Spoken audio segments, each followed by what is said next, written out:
Blog Talk Radio. Hey guys, this is Those Guys with your host Matt Marrero along with your other host, Tristan Walter. And Tristan Walter, what Matrix movie are we talking about today? Because I don't know about you, but I personally get confused every single time I have to talk about which one is the second and which one is the third Matrix movie. Oh, between Reloaded and Revolutions? Yeah, that's kind of funny. the only way I can tell is I'm like, wait, one of them is not later in the alphabet. No, but seriously, I can't tell which one is which because it's Matrix, and I'm like, okay, that's the first one. Then it's like, here's Reloaded and Revolutions. They came out in the same year, only 6 months apart. Oh, wow. Shit. Yes, okay. Which I think is somewhat... I'm going to use the words revolutionary only because of what movies are made today. I'm not saying it's a good thing, but I am saying that it definitely changed things. Right. Because nowadays, they just, at least with... Did they, film both, that close together, or just yes, they did. One and then split it in two? No. They filmed them that close together. I mean, people, I think, complained at the time, it feels like you could have had it all in one. But honestly, I think looking at the way this movie was set up, I don't know. I mean, obviously there was a lot of action that maybe could have been trimmed, but at the same time, I think... But here's the thing, though. I think it all made sense. It was just a lot of action. But it, quote-unquote, made sense in terms of, the only thing you could say maybe didn't make sense that could have truly been trimmed is Smith. Not that Smith can't have more than one Smith. He can't you himself and whatever. But the amount of times he fought Neo, there were a lot. It was a lot. But even then, if we got rid of that scene, then Neo didn't really fight much in the movie. Right. So it's a weird mix between, because Neo only fought... I mean, it's funny. What I think they did here, and I think this is good, they gave everyone more time to kind of explore themselves as fighters and in the Matrix. Yeah. Where, in the first movie, yes, we had some Trinity, and yes, we had Morpheus in the first movie, but I feel like Neo got, because obviously main character, he got so much focus that in this movie, I think they, in a way, gave... I don't have the numbers, I didn't crunch the numbers, but it felt like Neo had one fight with all of the different, Smiths. Then he ended up having that fight with... I can't remember his name exactly, but I know he was the bodyguard for the Oracle. Right, yeah. Right. And after that, of course he had to fight with the... What? No, the bodyguard for the Oracle is I had to make sure. It's and so you had to fight me for that? You don't know someone until you fight them. I'm like, oh, shit. Yeah, I mean, it's funny. Some people consider it edgy, but I think it's actually very interesting in terms of, I don't know. I personally think it's a good, because, you think you know somebody and then you fight them and then they go immediately for the groin and you're like, you're fucking dirty. What the fuck? Yeah, exactly. You think you know someone else and you get raked in the eye. And you're like, why did you just put a thumb in my eye? Well, we were fighting. Yeah. Fuck you. People don't put thumbs in eyes. What the fuck? Yeah, right? So basically, he had one fight with him. He had the fight with the bodyguards. But most of the time, it's so interesting because they try to write him as if it clearly had been a few years, or at least a good 6, I think it was, they said, Morpheus used the phrase, we've unlocked more people, we've awoken more people in 6 months than we have in the last few years. I don't know if it actually was, I don't know if it was actually supposed to be 6 months since the first movie, though. Right. But he did say that. Mean, so let's say... I feel like that works. Well, yeah, so let's say it was 6 months, maybe a year. Clearly, Neo has become so powerful off screen just by existing, just by being the one that they had to write in. That was they had to write in these. What? No, just a line where's Neo? Oh, he's off doing his Superman thing. Yeah. One of the most interesting lines in the movie was actually from Link, where he's like, "Where's my puss? Hey." Yeah. Oh no. That line always kills me because I always forget about it and I never see it coming, and I laugh every single time. Just, he's thinking he's coming home to his wife after God knows how long of being on that ship. Where's my puss? Yeah. Hey! It's you kids! Fucking nieces and nephews around like, well, someone should have told me. Yeah.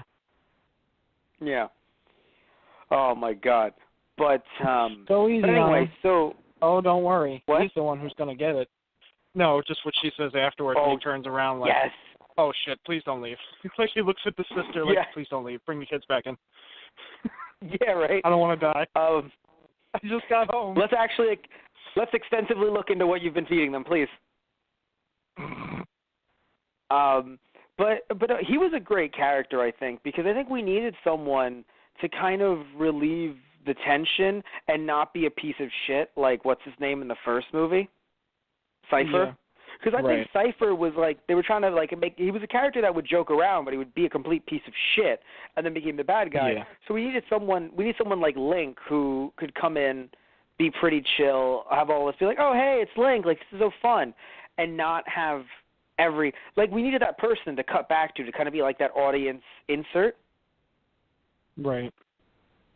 You know, because they did that. Like, they would have moments, like, really big the moment when Neo saved Morpheus and the Keymaker using the best PS2 graphics they could use at the time. When he saves them, and it just jumps to Link, and he's like, yes! That was everywhere. Right, yeah. Right. So, I think that was a good moment. However... Holy shit, he actually caught her. Yeah. Yeah, like, again, we needed that guy, or that character.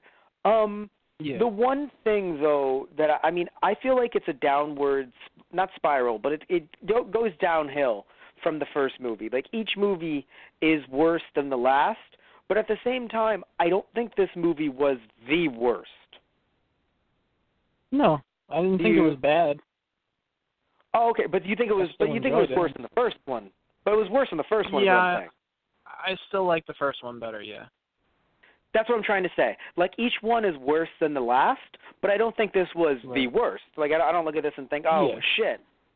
But I don't know. Personally, for me, I kind of would have liked if they explored more of saving people out of the Matrix a bit. Right. Like how the one guy walks up to him and he's like, oh, and he's praising Neo, and like Neo is being revered as like a messiah or a god almost, and he's like, guys, I'm just me. Please stop. I just wanna have hanky panky with my wife. Please. Can't you understand? It's like they need you more than more than I do, Neo. And it's just like, I'm not fucking all of them. Like one person, I would accept it though. Oh God.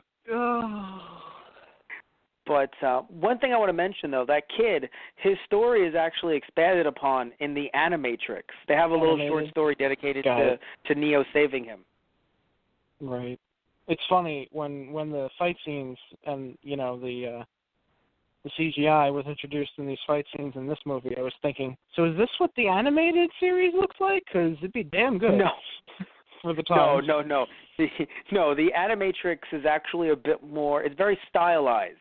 So I don't think any of the shorts look like anime that we think of. They look like I just can't think of the word other than very stylized. When you see it, you'll know what I'm talking about. None of it strikes you as like, oh, it's this specific. I think they look a little bit like, and it's not anime, but kind of in the style of like the Gorillas. I think like that.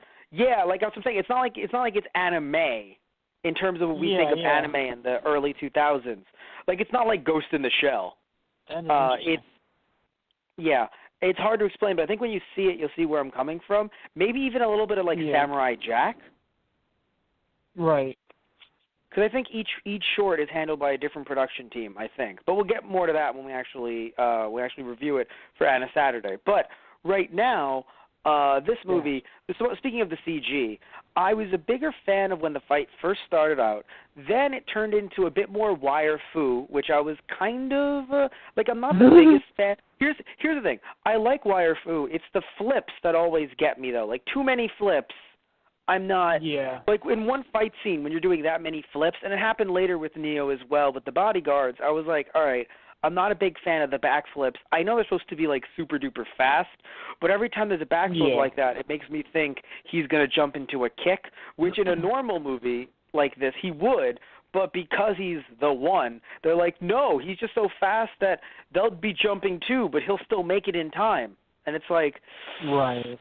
Yeah. It's I think weird it's because just one of those the things. first movie, the fights kind of still it's I don't know, it's kind of silly to say this way, but like there was still enough realism to the fight that I was still like entranced by it. But yeah, like you said, once you throw in all those backflips and all those weird, airwalking, it kind of took me out of it.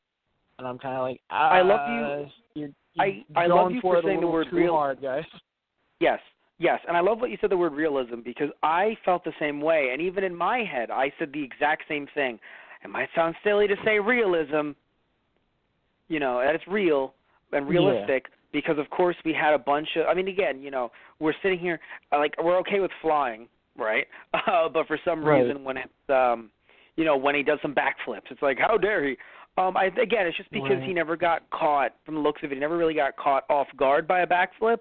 So I think that's kind of, other than with the Smiths, but there were also fucking like 29 of them. Yeah, Jesus. Every time he's like, more. I'm like, Neo, the fuck you doing? Like, get your ass out of there. No, that was beautiful, I think. That fight, I think, was, even though it turned into a CGI fest, which it's funny because if you think now, looking at the Blu-ray, you're like, oh, it's so easy to tell. It was even easy to tell in, like, 2003. That's the thing about it, Like, even in 2003, we weren't blown away. And that's the funny part. Like, it got to the point where, like, it was so much CGI, I'm like, you know what? If this was an animated movie, I'd say hell yeah. Seeing as how this is still live action, it's kind of jarring. Yeah. No, I mean, really. Like, I'd rather have more wires. I'd rather have more backflips. It was interesting how, like, they kind of went from, like, it felt to me like they went from live action to animated, almost. Like, their models, like, you could still tell who everyone was by their faces. Like, I thought they did a good job in that respect. It's kind of weird. I don't know how to explain it. I think that's even though it's referring to the eyes, I think when I've talked to you about the uncanny valley before, even though it has to do with the eyes, I think if we expand the meaning, you can fit it here with the body models, where you're like, I know it's them, and it does feel like there's a lot of money into this. Like, it's not like, $5 or something. There's a lot of money into this. Right, But you can immediately, it's funny, you get literally like you're getting pulled out of the Matrix. Like, you're there, you're watching it, you're watching the fight, and you're like, oh, man, I'm into this. Yeah, pow-pow and everything. Yeah, all right, cool. Like, kick him, throw him, bowling pins, the sound effects, you're laughing. Everything's fine. And then all of a sudden, Neo, like, bounces off one of them and kind of comes around, and you're like, this is fake. This is fake.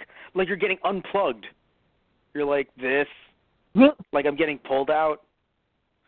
So that was the one thing that, to me... I guess, I wouldn't say it hit me that hard. I was just more...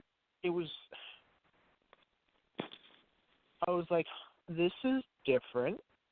Like, it felt like we were switching from one art style to another mid-fight. I'm like, mind you, they're kind people. of interested in that, but... That's the thing, but they're people. That's what I say, like, art style. It's like, but we're watching people. Right. There is no art style. It's no art style. There is only people. So that's the thing. Also, I think it was unintendedly comedic when Neo is flying through the city and there's just a fuck ton of cars behind him, but like they're the same cars. It's not like he's flying through and other cars are floating up. They kept the same car models, just kind of there cycling through really? each other. It looked like they were the same models. Okay. I could have sworn like there was a few different ones, but maybe like towards the back, like maybe it was layered. Like they had the same four, but like it's the same four, like alternating, like each behind him. Maybe. I enjoyed them having the ending in the beginning. It's something that's kind of become a trope and been overused throughout the years. And I'm not saying it was never used by the time it was fucking 2003, but yeah. I do think that, I don't know, I feel like it's something that now in 2018, 15 years later, everyone knows about it. Everyone's done it. It's been done so many times. So I don't know. I feel like when it was made and filmed, I mean, I know Tarantino has done it, you know, in general, but like I can't think of anyone else doing it pre. I mean, I know 2003 wasn't. I make it seem like it's like ancient, but like I can't think of that many times it was done before Tarantino or like in the 90s and stuff like that. So I can't think of. I'm sure someone online. By the way, totally comment below if you want to shit on me for not knowing this. But just seeing it done, I was like, okay, that's not so. Wasn't the worst. Right. Yeah. Yeah. What I found strange, I think, was the. I'm trying to think of how to word this. The introduction to the general world, where in the first one felt like it was very underground resistance, like it really was only like 20 of them. And sure, they freed a lot of people within 6 months, but now we end up seeing that this world truly is a lot bigger than we ever thought it was. Where it started off with us being like, oh, is there maybe like 20, maybe 30? Nope, there's hundreds, if not 1,000 or so. Like how many? Like there were so many people down there dancing, and I'm sure not everyone went to the dance either, because there were so many different levels. I'm pretty sure everyone was there. All right, but how many people do you think that was? That looked like a lot of people. A few, like, a few hundred at the very least. I would say probably closer to thousands, but yeah. By the way, so how unrealistic is it? And I know we're talking about this movie. How unrealistic is it that people are existing, dancing, having fun right next to lava? Mm-hmm. Yeah. No. Like they would be dead just from the heat alone, and then all of their body heat. I mean, yeah, and the pressure of being that far into the earth as well. But I kind of figured we just kind of threw physics out the window. They needed to be that far down. They're sentinels, Tristan. I know. No, I know, but like, yeah, we can't travel into the ocean that far because of pressure. Or we can't put people that far down into the ocean, although the technology may have gotten better by now. But, yeah, the idea is pressure will crush you. Or if the pressure doesn't crush you, well, I mean, they don't have to worry about coming back up. But, like, the bends is the same, too. Like, if you change pressures too quickly, that's why divers have to float up slowly when they go down for a dive under certain amounts of pressure. They have to bring them up slowly so their veins basically don't pop. Right, and like we said, they don't have to worry about going up much. They can stay down there for as long as they'd like. But still, that would probably, just being under that amount of pressure for that long, too, would really affect your body in bad ways. Yes. Also, having Morpheus talk about how, you know, they've been trying to do this for, 100 years, I think? 100 years, yeah. Yeah. Again, I'm happy that they're world building, and I'm happy they're exploring this world. But it went from, such a small world into just this vast pool that I'm kind of like, wait, can we explore this more? And I think that's something you were thinking of, oh, wouldn't it be nice to explore, either them saving people? Me, I'm just thinking more of their world, because when you open it up this far and it's just all right, and let's just try to see how to, I mean, obviously they're trying to, win a war here, but I'm kind of wondering, you guys have been doing this for 100 years, really? So then how long has everyone else been doing this? I mean, we had one of the people on the council, we had the counselor, he was just like, yeah, I was asleep for 11 years of my life. It's like, I still don't know if that means you were asleep from 0, like, being born, to 11 years old. To 11? Or are you, also, I still feel like we're getting gypped. We're getting gypped on the idea that, like, so when someone's taken over, right? Like, let's say, we have that woman who dropped her groceries when she saw 20 of the same guy beating up Neo. Right. God. When she becomes a Smith, does that mean that she's dead?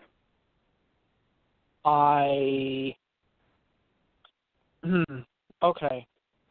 So, since Smith is a program, I don't think he actually... What? No, I was going to say, he's an anomaly now because Neo freed him. Well, yeah. Right.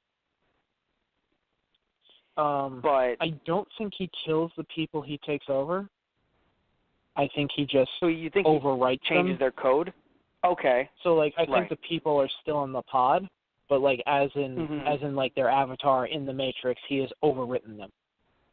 Okay.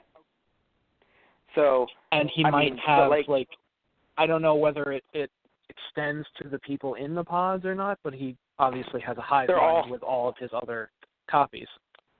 They're all in suits the pods. Oh my God.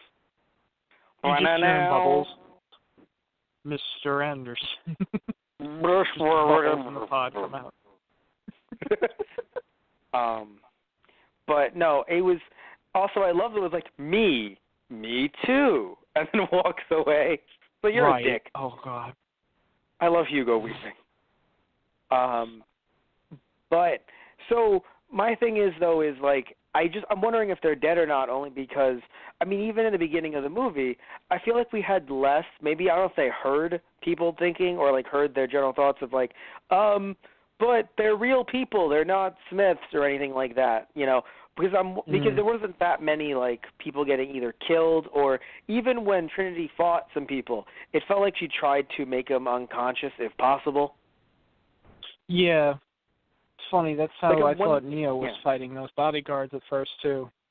And then he just like impaled one of them, and I'm like, well, that's out the window. But I'm pretty sure they were just programs. Yeah, like they worked with him, so like it's kind of a bit different than, like, oh no, they're people that are in the Matrix. It's like, oh no. Yeah. Nah, fuck you. I mean, that's kind of something that took me out of this one too. It kind of got confusing at a point to think like, okay, so are these people in the Matrix, or are you just a program? And if you're just a program, like, why are you behaving like a person? Well, I mean, they studied people. Yeah, I guess. Well, okay. Actually, I see where you're coming from, because of the idea that the oldest program is what's-his-fuck, and he likes to literally fuck. So, like, I mean, he acknowledged that, they're just simple pleasantries, but I enjoy being I enjoy being a part of it. I mean, a bit similar to Cypher, who is a person, but, once he was, ejected from the Matrix, he's like, look, in the first movie, he's basically like, I like steak. I know that this isn't steak, and it's just computer code that this Matrix is telling me that it's steak, but man, do I fucking like it. I think it comes down to that. I enjoy wine, or I enjoy, like, speaking in French, but then the whole, here's my wife, and there's the woman I'm going to cheat on with my wife. It's like, well, I think it's the idea that I'm interested in this. I mean, I guess the way the wife made it sound, and also, by the way, he's not just speaking French, he seems to be someone of power in there, so I feel like that's why the woman would be interested in him, like, oh my God, you're so-and-so, and he's like, I am, and also, you're going to be sucking my dick in a second. And she's just like, I am.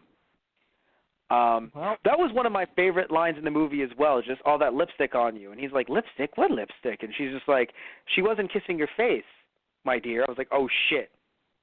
Right, yeah. I was like, nice ouch, burn. that one hurts. Yeah, it was a good burn. But no, but the thing is, the way she described it like he was, I don't know if he was the one, but like he was someone who it looked like he was going to change things and things were going to be better and yada yada. He was so different than like Neo, and then over time, due to power, became complacent, became corrupt, and literally is like, I can fuck any one of these women. any one of these barcodes. Yeah. I mean, I don't know how barcodes are when placed against your genitals, but apparently they feel great. Oh God. I feel like you're in pain. I think you're in pain because you're not imagining them as barcodes. You're imagining them as barcode stickers. I mean, now it's just all of the above. I just. But anyway, like, what I'm trying to get at here is, I'm not opposed to like jokes or scenes, in movies, but like it felt like there were two. Like it felt like they looked at the Matrix and they're like, how can we make the second one more over the top? Well, more fight scenes and more sex scenes. Like, I'm okay with the sex scenes though. It's the jokes that were a little off. So because to be fair, there's only one sex scene, Tristan. There's literally only one. I know. There was too many references. Yeah. I don't know. I think the references were a bit much, but the fact there's only one sex scene between a couple that loves each other. Oh my God! We must alert the authorities. However, though, we said in the first movie was barely built upon in the first place. So, but at least, I guess they built up. Question mark? But at least they built upon it here, though. That's what I'm trying to tell you. Like in the first movie, it was stupid. Here, they actually care about each other. Yeah, I mean, like they've been working together for longer now, so it feels like it's a more natural relationship. And I feel like if we'd seen more of that, more of them working together in the Matrix, saving people, it would be more believable for me instead of them coming back and it's like everyone's gone, we need to fuck now. That's me. I know, but I get it. Like, that's a bad movie. From, we've been at death's door for that long. It's like, okay, I understand why you're doing what you're doing. I can't blame you. Here's the thing, Tristan. You have to understand. Tristan. I would have loved that too. I'm not disagreeing with you. However, I feel like what you're proposing is a rom-com Matrix movie. Maybe minus the com, but a romantic Matrix movie where I do think we needed more. Again, I'm still not disagreeing with you. We needed more of that in the first one. But if we're not going to get more of it in the first one, then just cut to 6 months later when they've clearly been together for 6 months. Or longer than 6 months. Versus, like, that's a couple of 6 months or longer. Also, being on a ship where they probably can't do that as much because they're constantly at work. Right, no, like, that's what I mean. I understand, but... I know. But I'm saying it's not like they're just nothing. Like, they were nothing in the first movie, which is why, like, it was odd. We're just like, it's for our survival. And I'm like, whatever, fucking whatever. And now, I'll never fucking forget that. Never gonna let that one go.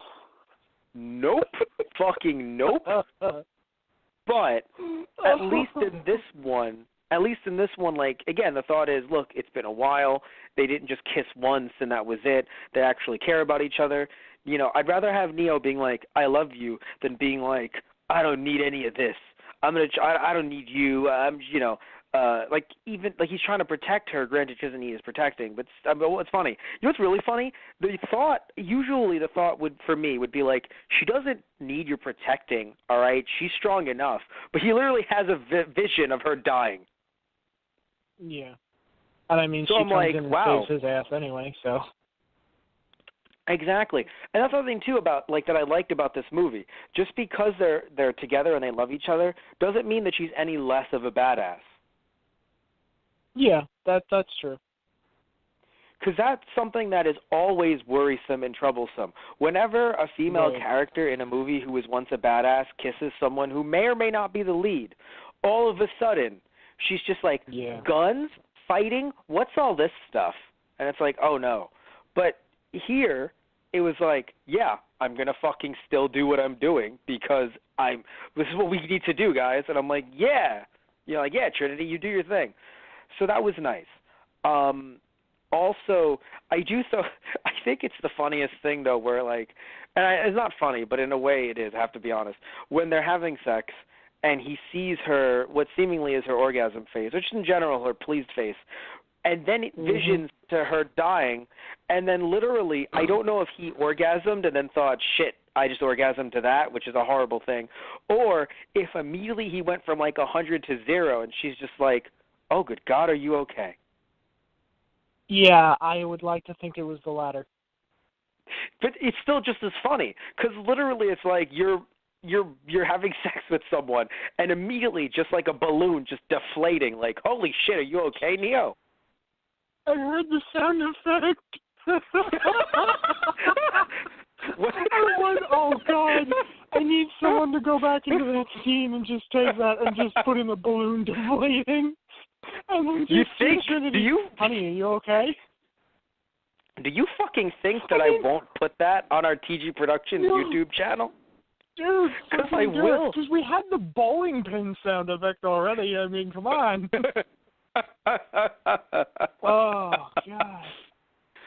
Okay, so that's going to happen. So that's going to be on our TG Productions YouTube channel. We'll talk about our other YouTube channels later during the podcast, but that's going to happen. Sometime next week, I'm going to make sure that's on that channel. Anyway, but still, let's talk about what matters here, okay, Tristan?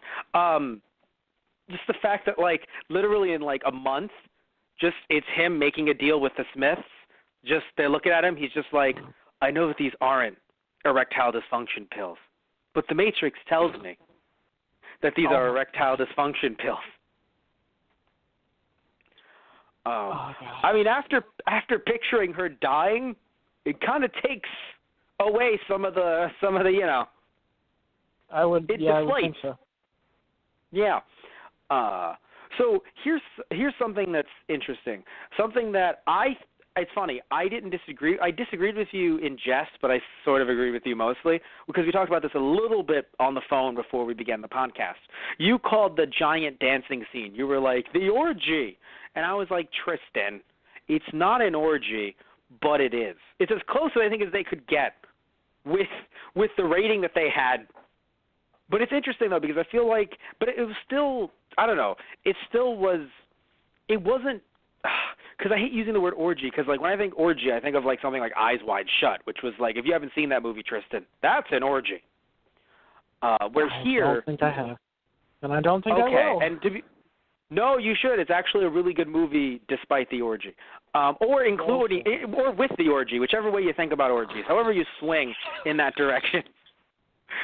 However you swing in the orgy. What I'm saying is this, though, all jokes aside, right?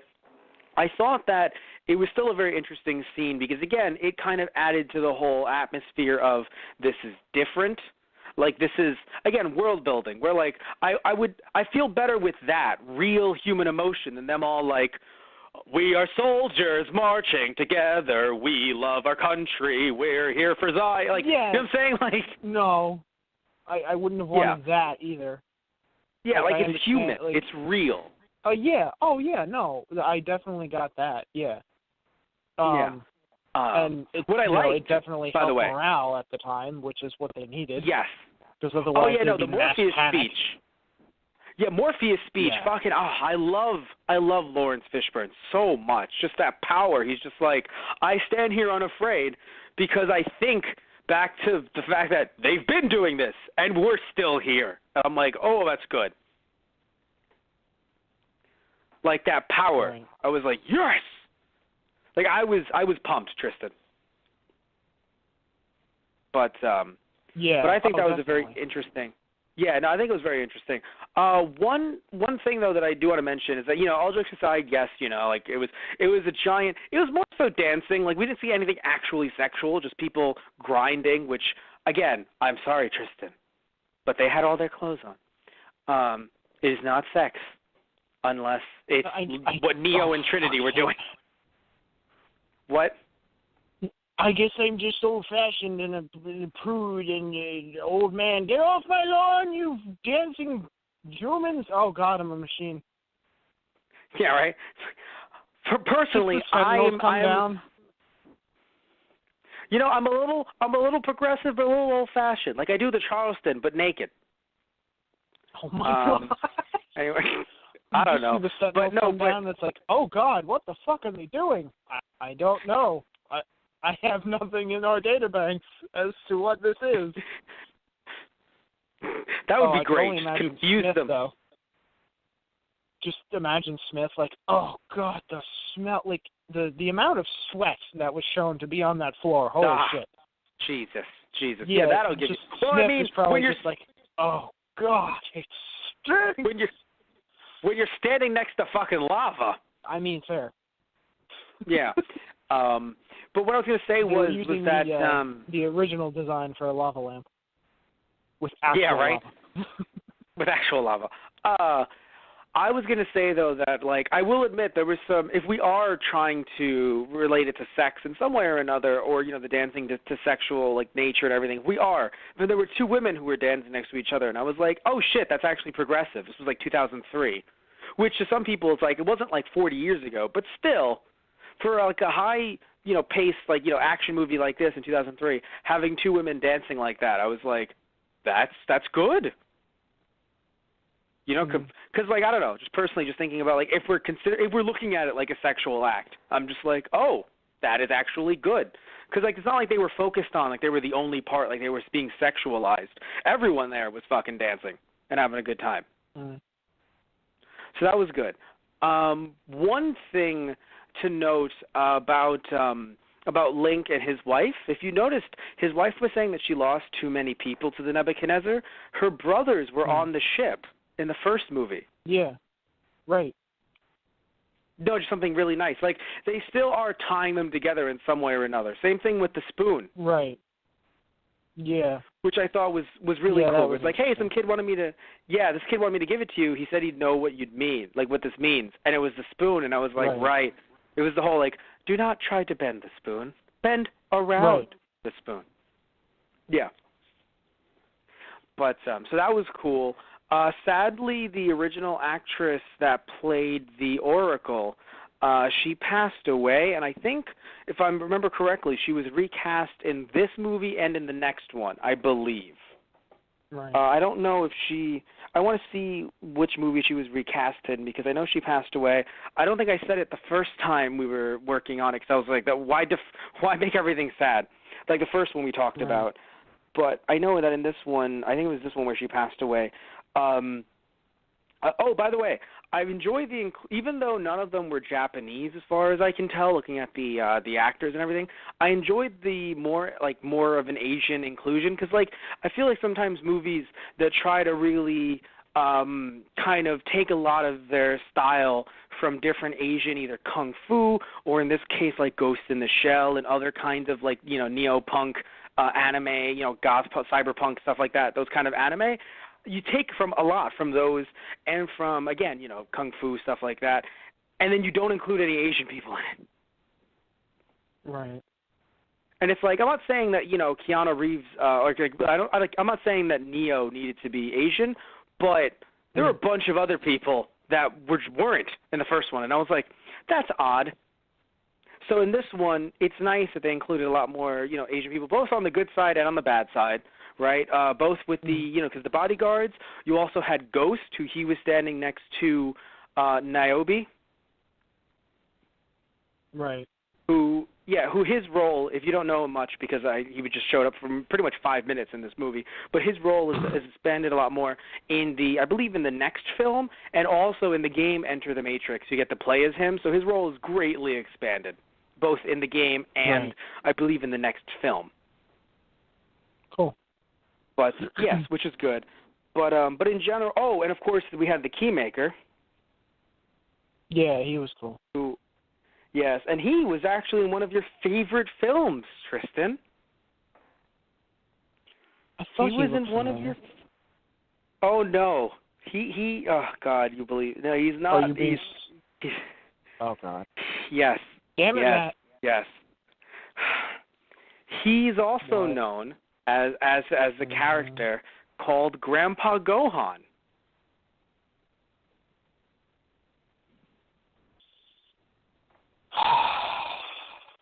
Also, if you ever watched Hawaii Five-0, he was in that too. Do you see that?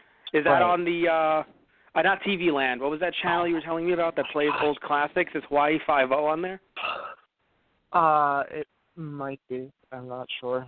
Yeah. I think I've known. No. Well, because I don't know. I thought I heard good things about the actor himself, but yeah. Well, I don't think he's been in as many. Because also, by the way, the actress the actress that played the Oracle, Gloria Foster, she gets recast in the next film. So she was in these first two, and then the third one, which it's interesting because I think both films were filmed close enough to each other, but clearly there was a bit of an issue with her actress passing. So I think maybe they weren't filmed like the next day, but because of how long it took for because the first one came out in 1999. These two come out both in 2003. That's a 4-year gap. So I wonder if it may be due to other delays or whatever. It was going to come out, let's say, in 2001, maybe. Then it was going to come out in 2002, and they were like, fuck it, how about we do something different? And since they're both supposed to be, like sequels to each other in a way, connected in a sense, let's just put them both in the same year, perhaps. That might be their thought, because it is interesting at the time thinking about how, because nowadays, right, I was saying this way earlier and we kind of jumped into something else, but like nowadays you sit back and you're like, oh, that movie's coming out 6 months from this movie? Oh, okay, cool, so I'll see Infinity War today, and then I'll see Ant-Man and the Wasp, right? Or it's I'll see, no, that's basically what it is. Oh, I'll see Black Panther today, and then in about a few months I'll see Infinity War, and that's pretty much it. Right. So to me, it's kind of interesting. Whereas to me personally, it feels like nowadays with movies like that, and even some other, mostly just Marvel, but even some other movies as well, you're like, oh yeah, think about Star Wars, right? Once a year, even if it's not a main episode, just once a year is a new Star Wars movie. Yeah. Yeah. But yeah, so you were saying you thought this movie was, it wasn't as good as the first one. Why do you think that? I'm interested to hear why. Well,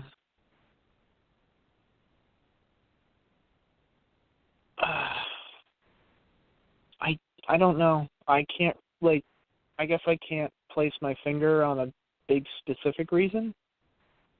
Because I know you like action a lot. Like you watch action anime a lot. It's not like you're anti-action.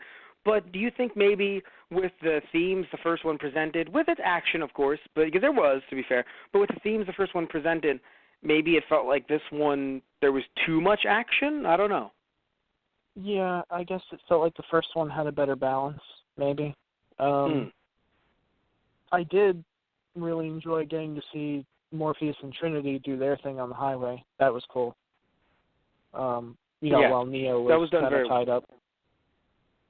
Flying. And Neo's fight with the guards was cool, too.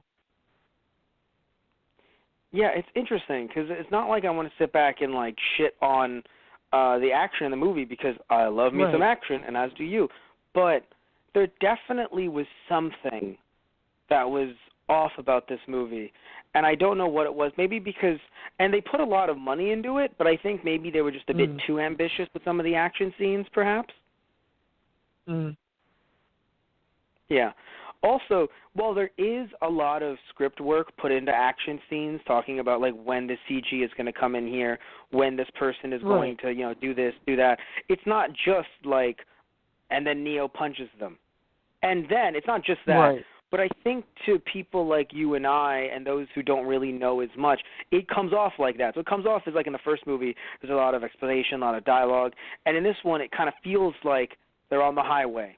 They're punched twice. They start punching. Then they jump off of the car onto another one. Then they're still punching. Then they jump onto another car. When really there's a lot more in-depth. Obviously, if people don't know, there's also storyboards, so people had to draw this stuff out. Right, yeah. So it's not just all right, pen to paper, what happens? He punched him in the face, and then what happened after that? Well, that's about 30 minutes. So then after that, I'm sure there's a bunch of stuff that's on the cutting room floor for this movie. But by the way, speaking of the actor that played Grandpa Gohan and the Keymaker, Randall De Kim, who he's Korean born American actor. He's in. It's so interesting. He's in a film called The Hawaiians in 1970, and then for TV in 68, 69, he was on Hawaii Five-0, and I'm like, that's interesting. But anyway, he's also apparently the voice of the Keymaker in the Matrix game, which is nice. He's also, did you ever see that movie? I know when it came out you were interested in it. Did you ever see that movie, oh God, where is it? It's around here somewhere. Ninja Assassin? Oh God. Did you see it? It was in 2009. Yeah, I didn't actually see it, but the title very much irked You liked me. it. You were I thought you were into it in 2009. I do not recall. Okay, because also he was in The Last Airbender. He was an old man in Temple. Right. Okay. I know. I think you're the one who told me. It's just Assassin. Yes. I know. You told me. I remember you telling me that years ago. Yeah. He's also in Memoirs of a Geisha. He's in Kung Fu Panda. Funnily enough. Okay. I'm thinking anything else. I don't think anything else that would stick out to us other than the deadly evolution. He was also in John Wick, which is nice. Yeah, no, nothing crazy that makes me be like, Tristan, he's in this, unless you've seen Kung Fu Panda, which it's kind of, Kung Fu Panda isn't bad, the first one. I don't know about fucking all three of them. I've seen it, yeah. Oh, then do you know who Oogway or Ogway is? Yeah, I think he's the old turtle. He's like the Grandmaster. Okay, then that's his voice. Right. Okay, that would make sense. That's interesting. Yeah, that's interesting. But yeah, so not much that we've seen other than, but still, he was really good in this movie. I was really sad when he passed away. I was like, no, he died. Why? I mean, it's one of those things where, I didn't think he was going to die because fucking everybody else can fucking backflip into eternity, but he's just trying to shut a door and he gets shot 50 times. Right, yeah. Also, after surviving the car chase, even after surviving the car chase, I was, because, you see all the bullet holes in that car, and I'm just like, that must have been some good extra strength code in that car. Yeah, right. Yeah. Did we ask the operator to put in, fucking bulletproof armor into this car while we weren't looking? Link is just putting in code to make the car is this is it looks like a normal car, but it has all of the fortitude of a car in Mad Max. Post-apocalyptic fucking everything. It took such a beating. And I know we're supposed to be thinking about it like an action movie, but holy shit, the Keymaker should have been shot in the car. Yeah. Holy shit. Oh, by the way, the actress that played Niobe was also, if you don't know, was Jada Pinkett Smith, Will Smith's wife, who also, Jada Pinkett Smith, was in, she was in Madagascar. She was also in, Gotham, and in a few other roles as well that don't come immediately to mind. So I think she was very interesting because they have that tie with her and Morpheus, rather, and they didn't want to go too into it, but it was still interesting. Yeah, so I thought for sure that was going to come to a head with the leader of the military force. I mean, there's always the next one. Oh, yeah, no, that's true. Yeah. I feel like he's going to have plenty to say to Morpheus. Or basically, maybe not. Yeah. If they I think he might. No, right. I think something's going to happen. I don't think he's going to, there's going to be I'm going to punch you. But I do think that there's going to be something there, I think. Because I haven't seen this third movie in years. Might not even have seen all of it. But I'm pretty sure. What I think is the weirdest thing is that this movie is tied into the third. They don't really, I feel like the stuff with him being Neo in this case, him meeting, let me see his name so I want to make sure, the architect. I feel like that scene was really fucking underplayed. There should have been more architect talk. He meets him in that giant room with all those fucking televisions, and architect is like, yeah, no, we've done this before. We'll do it again. Anyway, make your choice. We've done this 6 times. This is the 6th time we've done this. I was like, I mean, oh, no. Yeah, no, that's something pretty big that to me, I'm like, could we get more of that? Yeah, that's funny. Like, probably my two favorite scenes in this movie was when he met with the Oracle again, and then when he met with the architect. Yeah, because I think, I don't know, maybe, I mean, I'm happy that they're trying to create a mystique and a mystery around this world, but I think that not just you and I, but a bunch of people just really want to know the makings of the Matrix. And that maybe Animatrix will do most of that, but I do think that if I remember correctly, I just want more. Again, maybe I forgot in the Animatrix and it actually does more than, to describe the world than I thought, but I would like to have a bigger discussion on like just what makes this world, right? Like what is, like I understand, like yes, the Matrix is made, and yes, they did mention, there were other versions of the Matrix that fucked up because, people, it was too perfect, right? And stuff like that. Like Morpheus mentioned it in the first one, like, at one point, just due to other, it was either Morpheus, the Oracle, or I know somebody mentioned to Neo, at one point the Matrix was too good, so people, it was, wasn't it one of the Smiths to Morpheus or something? Right. I think, right? In the first one where it was like the Matrix was too good, so basically we had to be, due to people not, like, reacting well to not dying and other things like that, it was just like we had to, it had to be reset. And I guess to them, reset is murder everyone. Yeah. But, yeah. But, yeah, I guess so. In this case, though, It's I have funny. to admit, it was very, what? I guess I should have seen that whole reset button coming. But I honestly I didn't see the whole reset button coming. I didn't. I should have. Because, but I didn't. Well, it's interesting. Starting off the movie, I don't think we would have seen it coming or really thought it would come, because what happened to me anyway, what I saw or noticed is that, like, when Morpheus starts saying things like, "Oh yeah, we freed more people in 6 months than we have in years," or like in 2 years, that's when it's like, "Oh, wait a minute." Actually, now I'm starting to see, like, because maybe the idea of a reset, because of the idea that, oh shit, too many people are starting to, even though there's billions of people on Earth, so if it's still going to be billions of people, like, heating and creating energy, but it's still a thing where, like, there's so many people that are out of the Matrix and they're actually fighting us personally. This is not good. Like, we need to hit a reset because we need to, there's thousands of them, or at least 8,000 of them. We need to make that zero. Can we work on it being zero? Right. Because, I mean, even one of them is bad. Like, just one Neo is not good. But now having Neo and a bunch of other people to back him up, that's really not good. So that's the thing. I think they were just like, can we just – because, I mean, think about it. Even though it seemed like they have limited resources, they still had some machines. They also had ships. They could potentially in the future make more ships.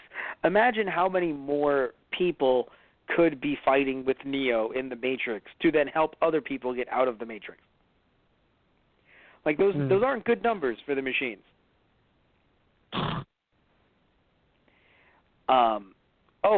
I loved when Neo was talking to one of the counselors or chancellor or whatever, and it was really funny how he, like, when he was just said to him, old men like me try not to make points. And then Neo said, is that why there are so many older people on the council? And he said, good point. Or younger people. And he said, good point. Right. Oh, my God. That fucking killed me. I was like, that's actually really funny. Or when Neo meets with the Oracle, she's like, here, come have a seat. He's like, well, what if I don't want to sit? I think I'll stand. All right, suit yourself. I wanted to sit. I know.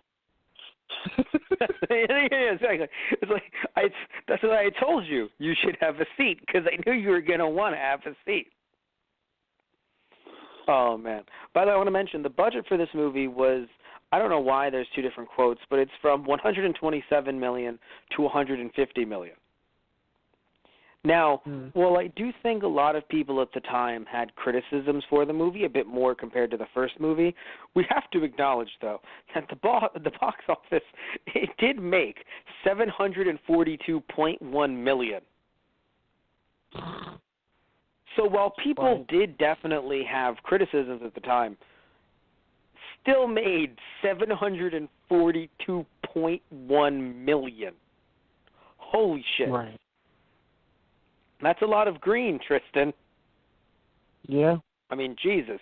That is nearly $1 billion. But yeah, so I do think that the excess of action might be one of the reasons why the film had some, there was something off with it, I think. But do you think, do you like where the story is going? Because I know you mentioned, you were like, you would have preferred them, more of them freeing people instead. So then, are you not a big fan of where the movie's going? Do you think that maybe it was too slow? Because you mentioned that it was trying to rev up. Because I think that the action was fast-paced. But do you think that the story was slow in general, like the overall? I mean, I guess it did kind of take a while to get where it was going, and the whole scenario, like, I guess the highway felt kind of drawn out in a way. And yet, once they get to the actual mission of, you need to open the door to get to the architect, they did, while they were describing the plan, it's already happening on screen. Which I don't mind scenes like that, but it feels like they had to do that. So, I'm like, so they're going to do this mission, right? And I'm looking at the time. I'm like, you got roughly a half hour, so I think you can do it, but this sounds pretty big. Yeah. Yes. One thing I want to mention, just comparing this movie, like how much was spent on it and how much was made. The budget for the first movie was $63 million, and they actually made $463.5 million. So literally, it's like, we spent $63 million. How much did we make? $400 million. Oh my God. 0.5. Fund the sequel. Once they hit the 0.5, they were like, fund the sequel. So yeah, I do think that it's so weird to say this movie was slow because of how fast-paced all the action was, but yes, it was drawn out despite the fact that there was a lot of it, and it was good. Like, I have to admit, I really do like that there was more kung fu in the film. I enjoyed than in the first one. Like, in the first one, we had them in the dojo, but it was really more training than it was actual, in practice. Also, I liked that there were less guns, and it's not because I'm anti-gun or anything. It's because unless they're used against the Smiths, which the Smiths would then dodge them just like Neo would, so why would you use them as Smiths? Yeah. If they're not used against the Smiths, then they're used against normal, everyday people. Right. Which, no thank you. Right. Granted, it's the system attacking you, but it's using people. Yeah. Well, that's the thing. Yes, the thing. Well, that's the thing. It's not that the system, because it's weird. When it's normal, everyday people, not as Smiths. I just mean like normal people, like security officers, whoever.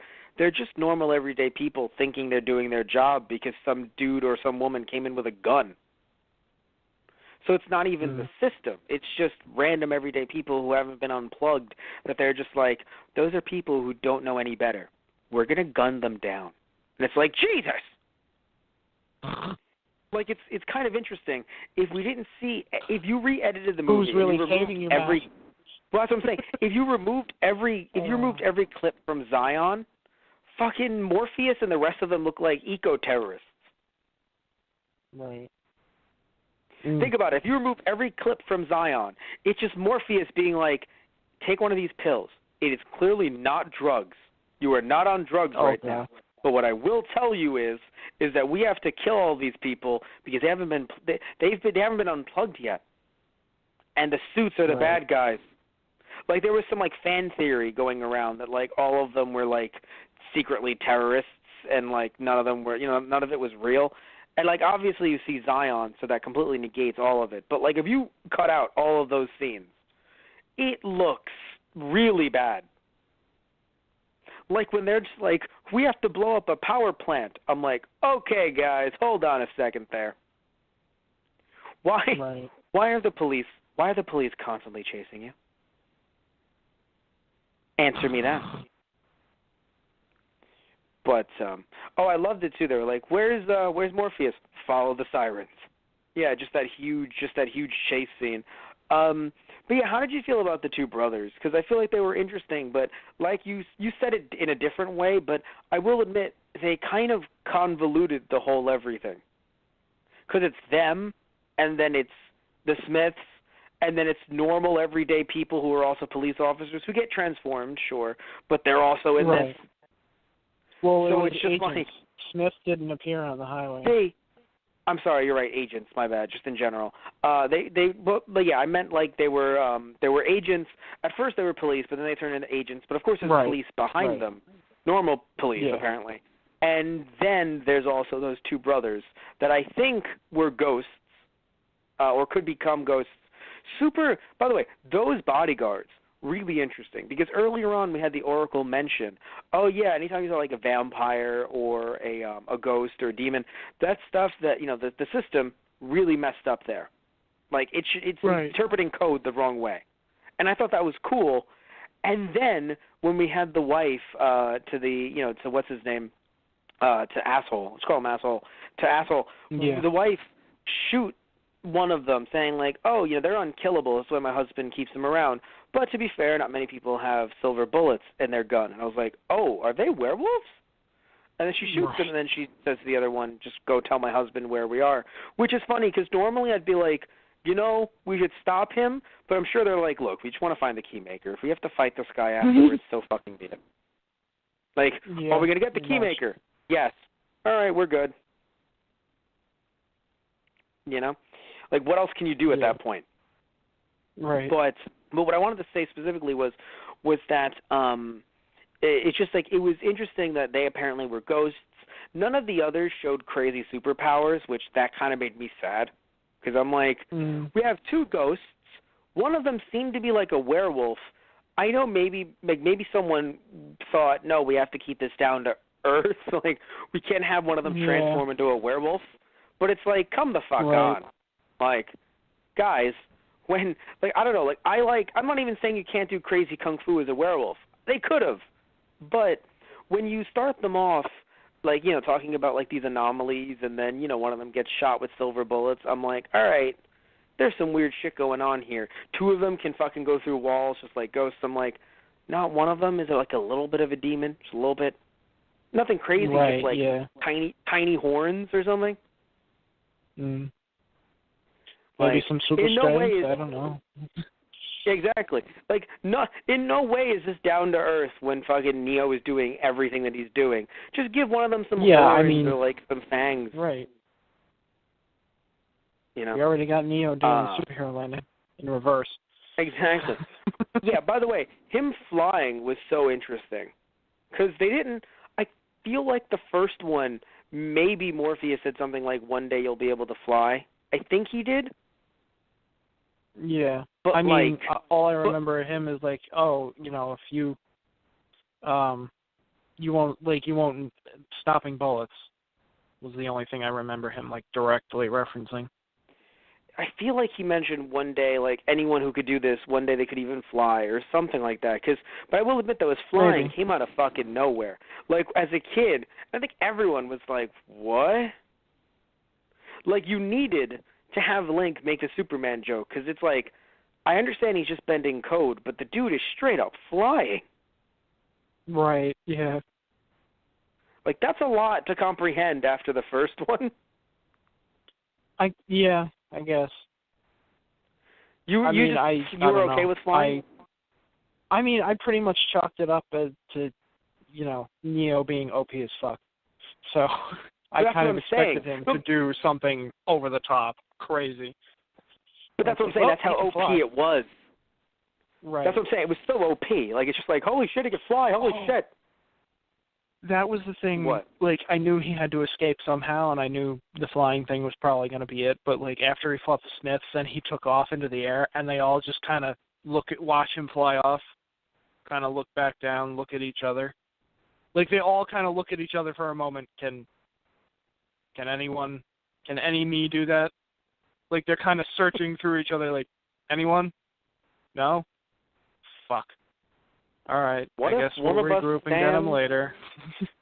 Yeah. What if one of us stands on the bottom and the other one gets on top, and then the other one gets on top, and it's like, no, stop. Honestly, this if we isn't just gonna made work. a giant ladder into a sky, we could go after him. Right? Just a giant Smith made of Smiths. Also, I think it was interesting how he now became unplugged and an anomaly in itself, which can then transform others into him. Like, I think that was interesting. That was super interesting to me. But then it kind of nerfs the other agents. Like, why the fuck do I care about any of them? Well, I mean, because the agents kind of feel like standard protocol code to me anyway. They didn't. I mean, yeah, they're like, it's still a big deal when one of the others, other than Neo, goes up against them. Like when Trinity and Morpheus had to fight the agents on the highway, it was still high stakes for them. And that was the other thing. I was so afraid both of them were dying. Ever since, Neo has the dream at the beginning where Trinity dies, I'm like, so is she going to die in this one? And then I'm like, and Morpheus has been, skirting death like this entire series, so like, is that going to be a thing now too? Since, Neo's got his powers now. Every time Morpheus did a fight, everyone that he cares about. Like every time, if this movie came out today, every time Lawrence Fishburne as Morpheus would be in a fight, you'd be looking up when his contract is up. Did he resign? Yeah, right. Because you're just so nervous. I'm like, dude, is he gonna die or what? I don't know. With Trinity, so like that was kind of interesting. I was kind of like, oh God, are they gonna die? And for the whole movie, I was like, oh God, are they gonna die? How interesting would it have been if she had died before that scene? Just like, that's right. What? That would have been weird. He's just sitting there like, is this like premature premonition? Oh my God. Like, what is this? Literally, he's like, I remember when I had the premonition. I remember when it was supposed to happen. This is not how it's supposed to happen. Right. However, I have a question. She's already dead. I have a question for you. Do you think she should have died? I'm happy she didn't because I don't want Neo to become like too uber, like, oh no, like become like so moody and very gritty. But do you think she should have died? Because now I feel like he's becoming way too much. Well, it's fun. Yeah, he just like manipulates the code to pull the bullet out of her and then restart her heart. It's funny. It's weird. I don't know how to feel about that scene because the first movie it was just like, oh, Neo gets shot. He's like, well, he's dead. And then she's like, no, you can't die. I love you, and kisses him and brings him back to life. And I guess it's because he's the one he comes back to life. But here, he's like, no, I can't let you die. And I thought he was just going to kiss her and she was going to come back to life. No, he fucking pulls the bullet out of her body. So in an odd way, it made more sense here, but I felt like there was a precedence, like, oh, love is the thing that will save you in the end, made in the first one. So it was confusing, and well, that is really love. Don't. Are you telling me I know, but if you love someone, but like, you wouldn't it's like shove your hand into their chest? Oh, my God. It's like we can't just have Neo say, I love you, and you can't die. It's like, no, we have to make it over the top because it's Neo. He pulls the bullet out of her and then squeezes her heart and starts her heart again. It's Neo. Well, that's the thing. My thing is this. I think he's doing third movie shit in the second movie. Okay, yeah. No, oh, yeah, because how are they going to top this? Yeah, no, like, is he literally, like, how do you fucking top any of this? It's like when you first start up a game and you have cheat codes for it, so you just dump all of them in and you start doing insane shit, like on level 1. And you break the game? And you break the game, yeah, exactly. That's my issue, is that I have no problem with him doing some of this, but it feels like, not that he didn't master it out of nowhere, but I think this is something that should have been left for, at least the heart scene, should have been left for the third movie. And granted, I I don't think that they knew that these two movies are going to be that close to each other, because if they did, as much as I hate leaving something for the next movie and introducing it like this, if you know they're going to be close enough to each other, I wouldn't have even had a problem if the Vision was introduced in this one and was fully addressed in the next one. I normally hate that, but because they were that close to each other, 6 months apart, it could have been worse. But they didn't know that they were going to be 6 months apart, I believe. Like, I believe this got pushed back, but it might just be speculation on my end. But the reason why I say this is because the actress who played the Oracle, she passed away in 2001, and by that point, all of the scenes they needed for this movie were already filmed. So, yeah, I think that I don't think that they planned this that close together. But anyway, what matters is that clearly, they did wrap that up in this movie, but it felt like it was too much from Neo. Like, I think he needed some depowering somewhere. Or, like, I don't know, it's one of those things where, like, even you and I, who love something like Dragon Ball Z, still feel like, wow, Goku ain't got shit on, like I know Goku is obviously faster and all that, but, like, holy shit, like, Neo can literally start your heart again. No Dragon Balls needed. Right. Just, and granted, at that point, she is all code, because he can't do that outside of the Matrix, so that's okay, I guess. But it's still that's very, why very... towards the end, when they lose their ship and they're running into the tunnels, I'm like, oh shit. It's like, and the Sentinels are after them. I'm like, so you're all just normal humans on the outside in the real world, so you gonna get fucked.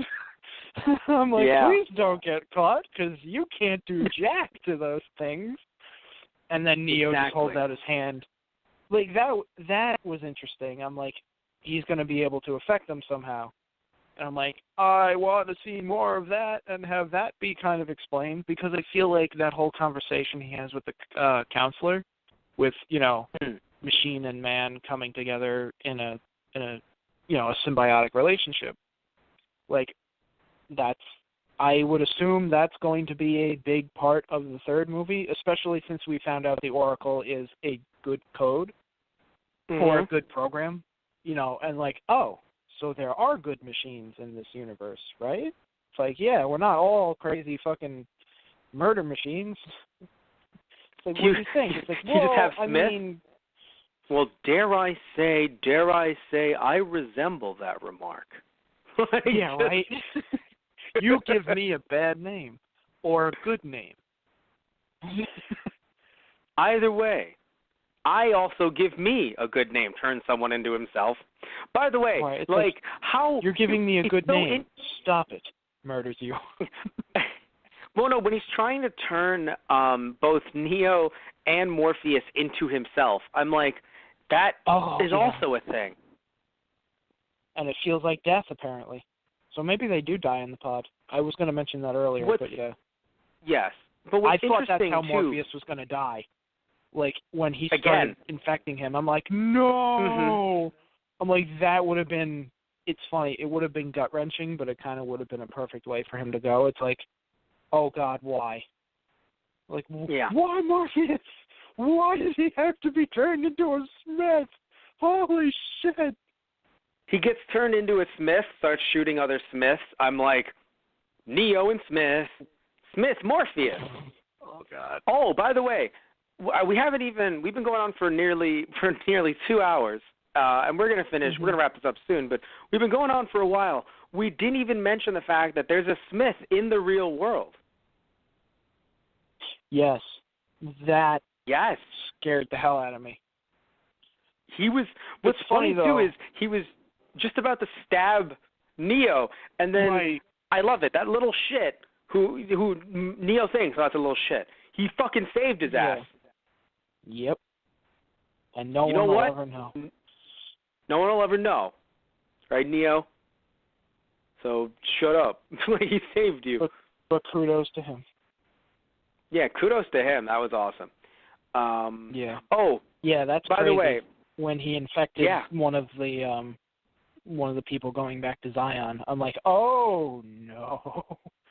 I was surprised. Like, I guess because he has a human body and he's in the real world now, he has to be a bit more careful. It's like they can just gun him down, and he can't just. I'm assuming he can't just hop to another body. He does in the Matrix. No. But you would think that the code. Like, you think that the code would notice that he's not. He's something's different.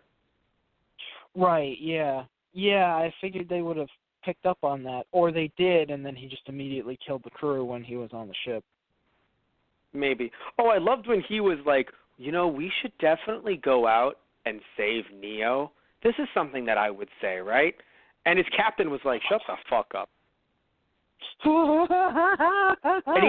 and he sits back. He's just like, I took this body. Excellent. Yeah. I made a good choice, apparently. Damn it. Yeah, right. Yeah. But no, that was interesting. And so I mean that's another thing we have to look forward to, right? Like there are other threats. Even in the real world there are other threats. So it's not like even though it seems like Neo is so OP, he's OP in the Matrix. Right. Not anywhere else. When he's in a coma on the table and they're like, "Oh yeah, we picked up one other survivor from that incident." Because, some douchebag, set off the EMP blast early and fucked up our formation. And I'm like, and I wonder who it was. It's Smith. Yeah, and it's like, it's Smith, and the camera's just panning over. I'm like, I know it's Smith! It's fucking Smith! Exactly. No, it's exactly who it is, And I think that's what's so interesting, right? It's just like there are still threats. That's what's really cool. Because you know, I do think that once we see Neo become that powerful, we think, there's nothing that can really stop him. It's like, no, there is. No, there is now. Still is. Well, that's the thing. It felt like the big baddie is kind of evolving along with Neo. Like he's got this new power now, and it's like, oh shit. Yeah, and that's what's good too, right? Even though I still think that the Smiths were kind of downplayed because of, or rather the agents were downplayed because of Smith, still, I admit that, it's good that we have this character where, I mean, even earlier, we have Smith say, I envisioned, because apparently he has some of Neo in him, he's like, I envisioned me killing you. But then, something happened that I could never see happening. You destroyed me. And it was like, so he sees that, he can see this vision, and in his vision he's like, we're both tied together. It's so interesting. And he's like, anything else you've seen? Some rather odd shit. So I saw me fucking your wife. And he just immediately punches him in the face. I saw you do that too. I also saw me laugh. I knew you'd do that because I'm still thinking about me and your wife. Boom! Hits him again. And there's nothing I was saying you earlier can do to stop me. No matter how many times you punch me in the face, it won't stop. Or me punches someone else, or me punches him again, or me punches. Oh, no. I have a question, Mr. Anderson. As Neo's trying to punch all four of them, when you see me fucking your wife, do you see one of us or all four of us? Or as he's continuously beating this shit out of all.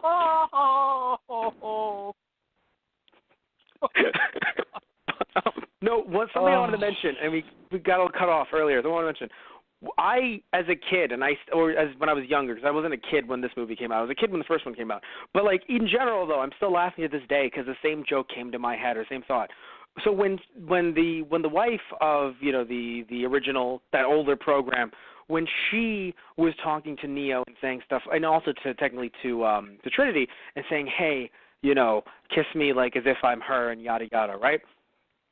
So doing that whole thing where it's like kiss me as if I'm her, and as if it was really wrong, right? But what's odd is like the second she steps to Trinity, I thought she was about to be like, kiss me as if I'm him. It's like, okay, wait a minute. Right. Yeah. The way because she look at the camera, the way she steps away from Neo and just walks to Trinity, and I was just like, what is she about to say? Like immediately, just now kiss me like I'm him. Morpheus, we don't have time for this. Neo, I think we might. Oh my. But Trinity just looks over like, yeah, all right, I guess we might.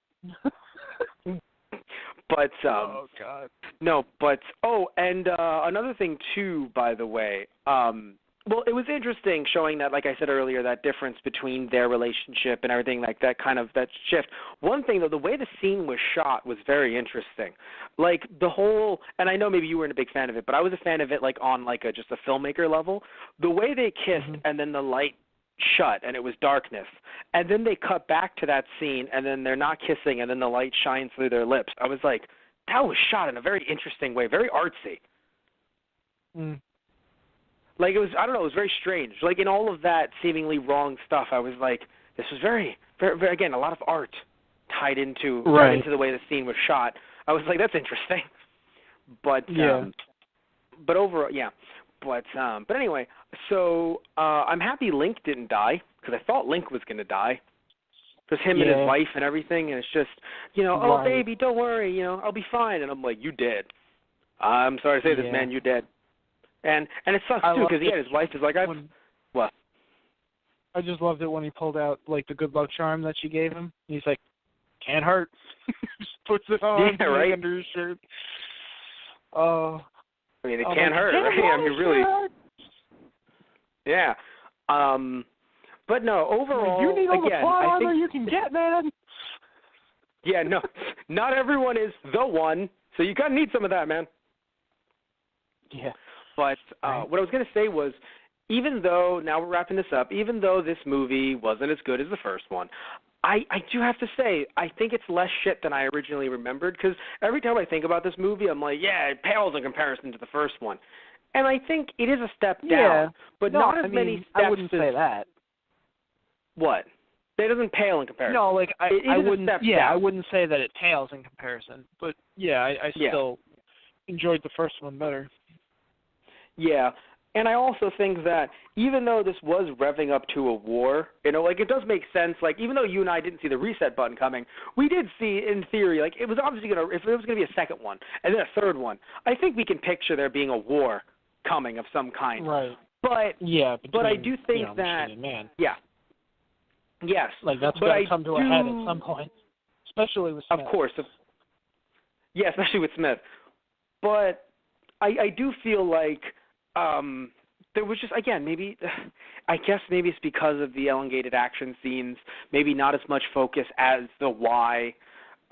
Again, just asking those questions, some questions that were asked, and then again, we fucking see the architect, and I just sit there and I'm like, wow, are we going to get questions answered? And by the way, I love the architect going, you might be asking you might want to ask a certain question, thinking, but it's actually not the most pertinent. And he's like, why am I here? And he's like, that's the one, kid. Also, it's hard for me to take that scene seriously because of how many times it's been parodied in other media. Like Scary Movie 3 parodied that scene. Have you seen Scary Movie 3? Oh, right. Yeah. Well, I haven't, but I know what scene. Yeah, it makes sense now. I know the scene. Right, because George Carlin was in it. Yes. Right. Now it makes so much more sense to you. You're like, wow. Yep. And other parts of the Matrix were also parodied in that movie as well. But anyway, so it's one of those things where I don't it's just because in the first movie they asked so many whys and they tried to bring up so much, like, oh, here's thought, philosophical thought.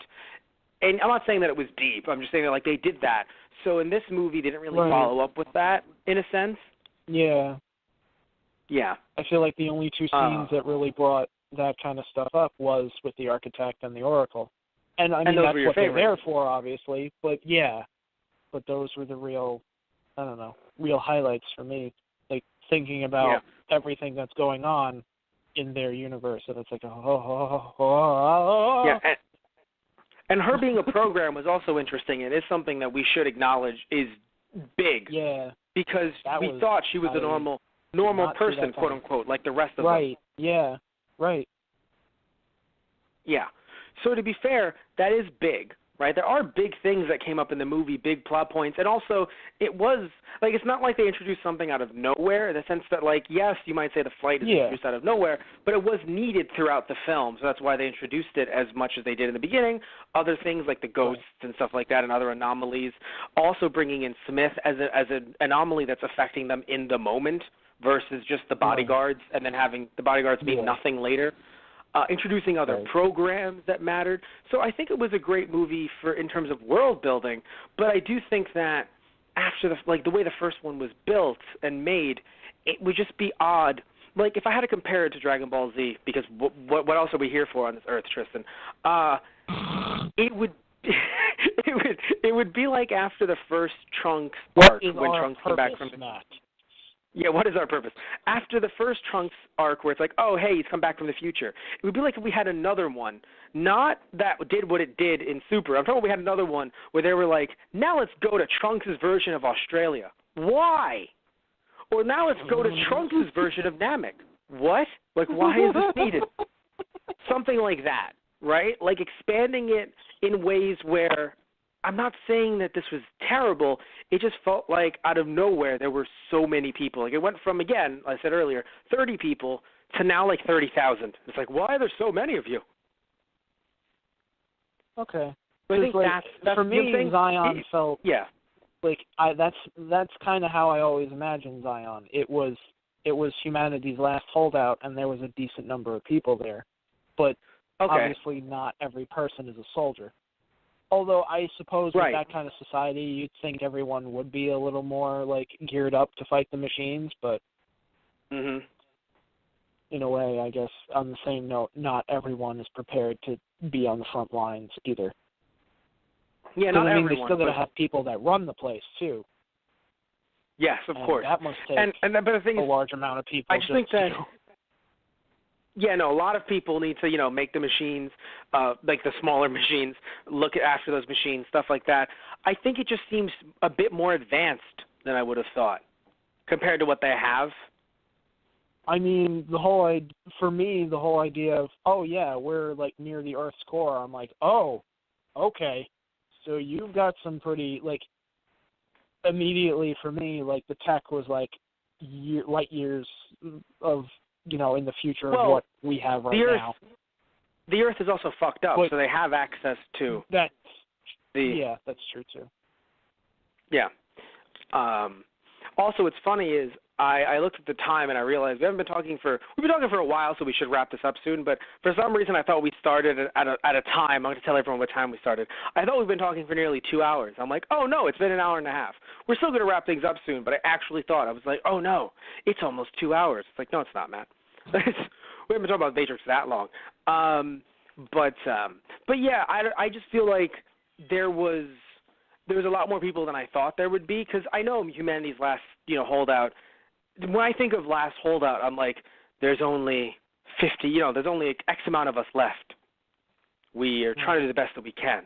Where, compared to Earth, yes, billions of people, those are a very small amount of people. But that's a good amount. Like, obviously they're not fighting other people, so that's why it's like that's not that many people. But when we see, like, post-apocalyptic worlds, it's usually centered around, like, one guy.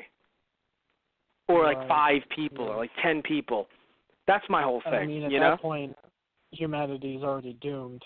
I think this kind of shows it in a sense that humanity's at the brink, but there's still enough people that if they do overthrow the machines, they can repopulate and actually make population for humanity on planet Earth and not just die out afterwards.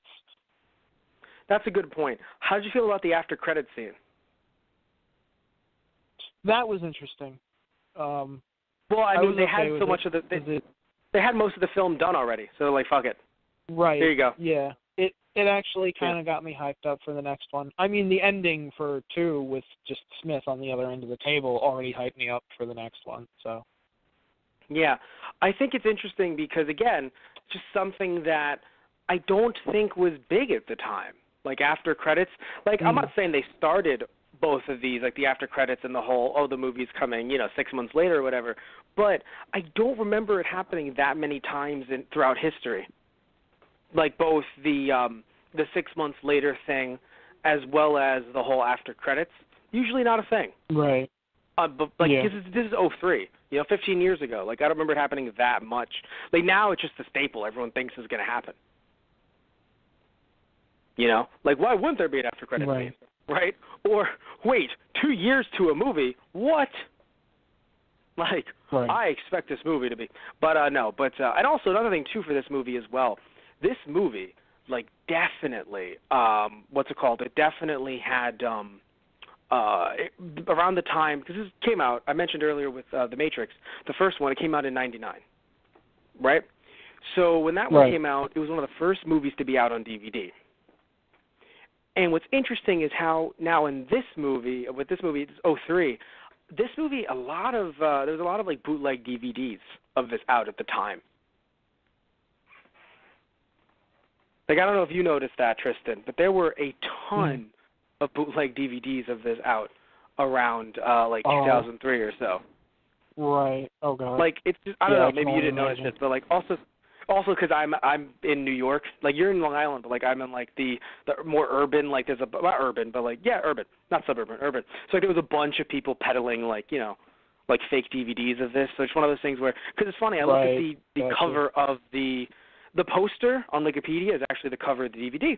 And it's so funny because I looked at it and I was like, wow, I remember seeing tons of these, like, just out on the street, like, as people were just walking past, like me walking past and other people walking past, just seeing people trying to sell them. I was like, wow, that's interesting. Yeah. Like, it just gave me a flash, like, to '03, which I was, like, 11 at the time. So I was like, whoa. I was Neo. I was like, whoa. But yeah, so I think let's wrap this thing up. It's kind of funny. There's some work being done at least on my house or like around it. So I'm hearing people step on the ceiling, and two things are happening. One, I'm trying to podcast. I can't pay attention and talk to people. The second thing is I'm hearing Mr. Anderson. Like, nope. Nope, not today. We have to end it with the Matrix story. Matt. Oh, God. The one I told you about the other day. Oh, jeez. All right, okay. So around my house, a few blocks away from my house, whenever I walk to the train, I sometimes see this like small, very, very small yard sale type situation going on with like either DVDs or video games. I actually bought some video games from whoever sells stuff out there, right? So walking by, I didn't see anything there, nothing at all, right? Just walked by, nothing. Then on my way back, and I forgot why I had to walk to the train. I don't know if it was to pick up you guys or something, because I know you and another friend of ours, not mentioning who, came over to film an episode of something coming on our Those Guys Play YouTube channel. Not telling you guys what yet. You'll see soon. Not telling what, but all secrets. But the point is that I don't know what it was, but like I walked to the train station, didn't see anything that was there, just saw stuff was there, whatever. I walked back. And I look to my right, and I see a Matrix DVD at the same stand, same everything. Everything else was the same. The only thing different was that. And in my head, I was like, deja vu? And I was like, well. And you just look across the street, and there's an agent looking straight at you. It's like, oh, damn it. Not today, Hugo Weaving. Just me running away. I loved you. Yeah, right. I loved your work. Please, no. You just called me immediately. Get me out of here. Right. I will admit, though, if he wanted to turn me into Hugo Weaving, I don't think I have that big of an issue with it. Yeah. But to be fair. Yeah, to be fair. Yeah, to be fair. But anyway, so we're wrapping this up now. We're done. I think we've said all we could about this movie. Unless there's anything you want to chime in with, Tristan. I'm good. All right. So I want to thank you all so much for watching or listening to another episode of Those Guys on the Radio, specifically Friday Night Movies. If you're listening to this through our YouTube channel, which is Those Guys on the Radio, please remember to like and subscribe and comment below with anything, any way you feel about this. Whatever you feel, just comment below and tell us what you think. If you're listening to this through our Blog Talk Radio account, which is blogtalkradio.com/Those Guys on the Radio, you can totally comment there as well, like our stuff, share our stuff. Totally do that if you like the podcast. You can also watch some of our YouTube stuff, not just Are Those Guys on the Radio YouTube channel, but also Are Those Guys Play YouTube channel, which if you search that up, it's actually just Those Guys Play on YouTube. We have a bunch of different fun little gaming videos on there, some Let's Plays, some other stuff as well, some focusing on consoles, some me playing games from my childhood, a bunch of different stuff that you can check out just by searching up Those Guys Play on YouTube, and you can like and subscribe, follow us there as well. You and I, Tristan, just this past year, just the past few months or so, for Those Guys Play Season 4, you and I actually played Godzilla Destroy All Monsters Melee. That was a lot of fun. Not telling you all who won, but I'll say a little bit. It wasn't Tristan, or was it? Just us fighting each other, just straight up. Anyway, so just us personally just punching each other. So anyway, thank you all so much. Please follow all of our different social media accounts. If you want to find more of what we do, you can follow us on our website, chichiproduction.net, or our Facebook / Those Guys on the Radio, or our Twitter, which is @ThoseGuysRadio, and even on our Instagram, funnily enough, which I still need to update. I haven't updated in a while, which is Instagram.com / Those Guys on the Radio. Thank you all so much. Take care, and say goodnight, Tristan. Good night, everyone. Good night, everyone. Good night, audience.